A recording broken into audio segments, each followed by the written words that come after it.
પહેલી વાત તો એ છે કે મને કોઈએ દિલ્હીથી બોલાવેલો નથી. એને એ અંગે આમ મારે કશી કોમેન્ટ ના કરાય.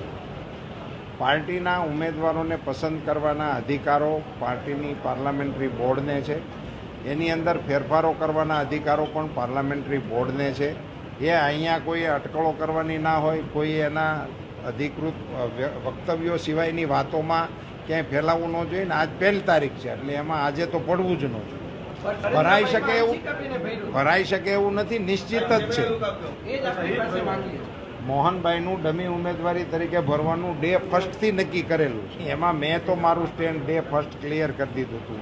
મારીથી જે શાબ્દિક ભૂલ થઈ હતી મેં એની માફી મીડિયાથી પણ માગી લીધી હતી અને ક્ષત્રિય સંમેલનની અંદર જઈને રૂબરૂ પણ માગી લીધી હતી. એ વિષય મારી દ્રષ્ટિએ પૂરો થઈ ગયેલો છે અને મને ક્ષત્રિય સમાજના આગેવાનોએ પણ આ અંગે હૈયાધારણ આપેલી છે. અને